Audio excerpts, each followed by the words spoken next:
Hello students, आज के video में हम पढ़ेंगे ब्लड वेसल्स क्या होती हैं, ब्लड वेसल्स कितनी तरह की होती हैं, टाइप ऑफ ब्लड वेसल्स का स्ट्रक्चर कैसा होता है और ब्लड वेसल्स के फंक्शंस कैसे होते हैं। नाउ आप इस फिगर को देखो, जैसा कि आप यहाँ अनुमान लगा सकते हो, ये हार्ट का स्ट्रक्चर है। Now heart is a muscular pump. Heart का फंक्शन होता है to pump the blood. Now यहाँ पे आपको दो तरह के ब्लड दिखाई दे रहे हैं। ऑक्सीजनेटेड ब्लड यहाँ पे हमने रेड कलर से दिखाया है, जिसमें ऑक्सीजन की मात्रा ज़्यादा है, और डीऑक्सीजनेटेड ब्लड जिसमें कार्बन डाइऑक्साइड की मात्रा ज़्यादा है, उसको हमने ब्लू कलर से दिखाया है। नाउ जैसे ही ये हमारा हार्ट ब्लड को, ऑक्सीजनेटेड ब्लड को पंप करता है, वो सारा का सारा जो ब्लड है वो हार्ट से इजेक्ट होकर इस ब्लड वेसल में पहुंचता है। इस ब्लड वेसल को बोलते हैं आयोटा। ना इस ब्लड वेसल से वो सारा ऑक्सीजनेटेड ब्लड दूसरी ब्लड वेसल से ट्रांसपोर्ट होता है, और ट्रांसपोर्ट होकर वो ब्लड, ऑक्सीजनेटेड ब्लड बॉडी के हर टिश्यू तक पहुंचता है। ना बॉडी के टिश्यूज उस ऑक्सीजन को यूज कर लेते हैं, तो अब वो ऑक्सीजनेटेड ब्लड डीऑक्सीजनेटेड ब्लड में कन्वर्ट हो जाता है। ना ये सारा डीऑक्सीजनेटेड ब्लड भी बॉडी के टिश्यूज से ब्लड वेसल्स कलेक्ट करती हैं, और इस डीऑक्सीजनेटेड ब्लड को वो एक बड़ी चौड़ी ब्लड वेसल के थ्रू, जिसको बोलते हैं हम सुपीरियर वेना कावा, दोबारा से हार्ट तक पहुंचा देती हैं। तो यानी कि हार्ट से ऑक्सीजनेटेड ब्लड जो है वो पंप होता है, और दोबारा से सारा का सारा डीऑक्सीजनेटेड ब्लड जो है वो हार्ट तक पहुंचता है। तो जैसा कि आप यहाँ देख सकते हो, ब्लड वेसल्स क्या हैं? Blood vessels are tube like structures. और ब्लड वेसल्स का फंक्शन क्या है? Function of blood vessels is to transport the blood from one part of the body to another part of the body. So a blood vessel can be defined as an elongated, यानी कि एक लंबी tube like structure that transports blood in the body. अब यहाँ पे देख सकते हो कि जो ये ब्लड वेसल्स हैं, ये हमारी पूरी बॉडी में ट्यूब्स का एक जाल जैसा एक क्लोज्ड सर्किट बना लेती हैं। इस सर्किट में ब्लड वेसल्स हार्ट से पंप किए हुए ऑक्सीजनेटेड ब्लड को बॉडी के टिश्यूज तक पहुंचाती हैं, और बॉडी के डीऑक्सीजनेटेड ब्लड को कलेक्ट करके दोबारा से हार्ट तक पहुंचाती हैं। So blood vessels are elongated tube like structures, and the function of blood vessels is to transport the blood throughout the body. Now let's study types of blood vessels. Now blood vessels basically 5 तरीके की होती हैं: artery, arterioles, capillary, venule and the veins. Now as you can see here, arteries are the blood vessels that carry the blood away from the heart. So arteries वो blood vessels हैं जो कि blood को heart से दूर ले जाती हैं, and veins are the blood vessels that carry the blood towards the heart. Veins वो blood vessels हैं जो कि blood को heart की तरफ लेके जाती हैं. Now as you can see here, arteries they contain oxygenated blood. All the arteries contain oxygenated blood except the pulmonary artery, and all the veins contain deoxygenated blood except the pulmonary vein. Now as you can see here, this is a artery. Artery जो है काफ़ी thick है। Now arteries की जो branches होती हैं वो उनको बोलते हैं आर्टीरियल, और आर्टीरियल्स फर्दर ब्रांच करके स्मॉलेस्ट ब्लड वेसल्स प्रोड्यूस करते हैं, उनको बोलते हैं कैपिलरीज। तो आप यहाँ देख सकते हो, capillaries are very thin. Capillaries की जो वॉल है वो भी बहुत थिन होती है। Now these capillary they supply the body tissues. Now capillaries के वॉल के through, now these capillaries they contain oxygenated blood that is rich in oxygen and also rich in the nutrients. So capillary की wall के through blood का oxygen और blood के जो nutrients हैं वो टिश्यूज में पहुंच जाते हैं, और टिश्यूज का कार्बन डाइऑक्साइड और वेस्ट प्रोडक्ट्स वो कैपिलरीज के ब्लड में पहुंच जाता है। ना एक्सचेंज के बाद, इस गैसियस एंड मटेरियल एक्सचेंज के बाद कैपिलरीज का ब्लड वेन्यूल्स में चला जाता है। So capillaries they form the venules. Now, a number of venules they join together to produce a vein. Now यहाँ पर आपको समझना होगा कि कैपिलरीज के बेसिकली दो मेन फंक्शन है. First is the exchange of gases and nutrients. उसके अलावा capillaries are the blood vessels जो कि आर्टरीज को वेन से जोड़ती हैं. Now these capillaries they form the venules and venules they further form the vein. So capillaries वो blood vessels हैं जो कि arteries को veins से जोड़ती हैं. तो इस तरह there are 5 type of blood vessels: artery, arteriole, capillary, venules and the veins. तो अभी तक हमने समझा कि ब्लड वेसल्स क्या होती हैं, ब्लड वेसल्स कितनी तरह की होती हैं. एक बार दोबारा से ब्लड वेसल्स के फंक्शन देख लेते हैं. Arteries are the blood vessels that carry the blood away from the heart. यानी कि आर्टरीज का फंक्शन है ट्रांसपोर्टेशन ऑफ ब्लड. उसी तरह वेन्स का फंक्शन है ट्रांसपोर्टेशन ऑफ ब्लड. आर्टीरियोल्स का फंक्शन है to maintain the blood pressure of the body. ये ब्लड वेसल्स बॉडी का ब्लड प्रेशर मेंटेन करती है. और कैपिलरीज का फंक्शन भी हमने समझा.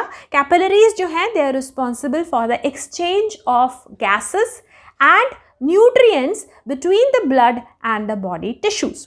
अब समझते हैं कि ब्लड वेसल्स का स्ट्रक्चर कैसा होता है. ना एक आर्टरी है. ना जैसा कि आप देख सकते हो artery it is carrying the oxygenated blood. ये बीच में ल्यूमन है आर्टरी का.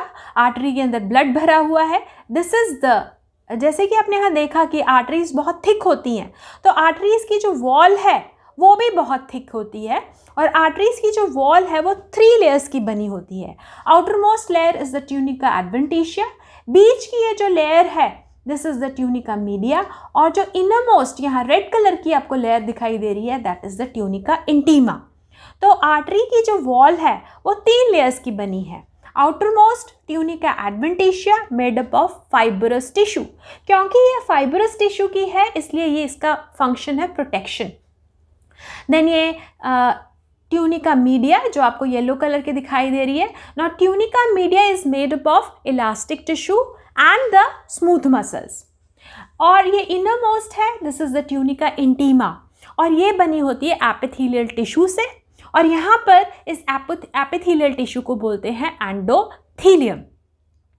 नाउ आर्टरीज 2 तरह की होती हैं, elastic arteries and muscular arteries.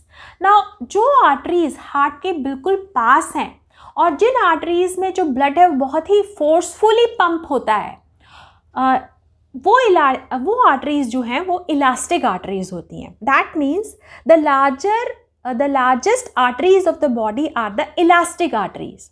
ना इन आर्टरीज को इलास्टिक आर्टरीज इसलिए कहते हैं क्योंकि यहाँ पर जो ट्यूनिका मीडिया है वो almost entirely completely elastic tissue का बना हुआ है, जिससे कि वो बहुत आसानी से स्ट्रेच हो जाए. क्योंकि यहाँ पर इन ब्लड वेसल्स में ब्लड जो है वो बहुत फोर्सफुली पंप होके आता है, इसलिए ये जो ब्लड वेसल्स हैं ये बहुत ही इलास्टिक होती हैं और ये रिक्वायरमेंट के हिसाब से खिंच जाती हैं. जैसे कि आयोटा, जैसे कि पल्मोनरी आर्टरीज.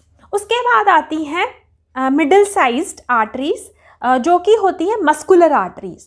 ना यहाँ पर जो ये मिडिल ट्यूनिका मीडिया है इसमें स्मूथ मसल्स ज़्यादा होती हैं और इसमें इलास्टिक टिश्यू कम होता है.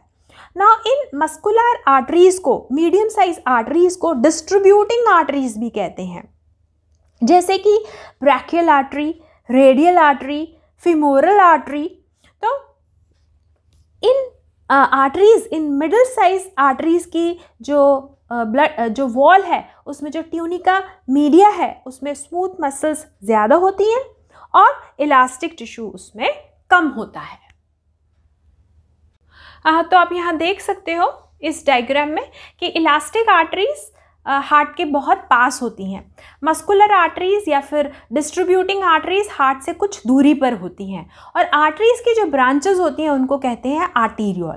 ना आर्टीरियोल्स की जो वॉल है उसमें जो ट्यूनिका मीडिया है वो almost entirely is composed of smooth muscles. यानी कि लगभग पूरी तरह से ये ट्यूनिका मीडिया स्मूथ मसल्स की बनी होती है. और स्मूथ मसल्स की वजह से, मसल्स हमें पता है कॉन्ट्रैक्ट और रिलैक्स होती हैं, तो स्मूथ मसल्स की वजह से ये ब्लड वेसल्स कॉन्ट्रैक्ट और रिलैक्स होती हैं. यानी कि ये ब्लड वेसल्स सिकुड़ती हैं और ये फैल भी सकती हैं. नाउ जिन टिश्यूज़ को ज़्यादा ब्लड की ज़रूरत होती है वहाँ पर ये आर्टरीज रिलैक्स होती हैं, फैल जाती हैं, जिससे टिश्यूज़ में ब्लड की सप्लाई बढ़ जाए. उसके विपरीत जब टिश्यूज़ को कम ब्लड की रिक्वायरमेंट होती है तो ये आर्टरीज जो हैं ये कॉन्ट्रैक्ट हो जाती हैं, ये सिकुड़ जाती हैं और टिश्यूज़ में ब्लड की जो सप्लाई है वो कम हो जाती है ना। जब ये आर्टेरियोस कॉन्ट्रैक्ट होती हैं, सिकुड़ती हैं, तो ये ब्लड के फ्लो को रोकने की कोशिश करती हैं, ब्लड के फ्लो को रेजिस्ट करती हैं। ये आर्टरी जितना ज़्यादा कॉन्ट्रैक्ट होंगी, ब्लड का फ्लो उतना ही ज़्यादा रेजिस्ट होगा और इसीलिए आर्टेरियोल्स को रेजिस्टेंस वेसल्स भी कहते हैं। और आर्टेरियोल्स जो हैं वो हमारी बॉडी का ब्लड प्रेशर जो है वो रेगुलेट करते हैं। तो इलास्टिक आर्टरीज में जो मिडल लेयर है that is made up of more of elastic tissue.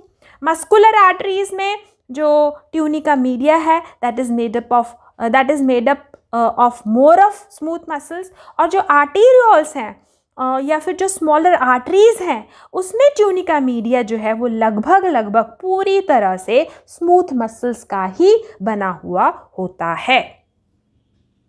Now arterioles की जो ब्रांचेस होती हैं वो कैपिलरीज होती हैं।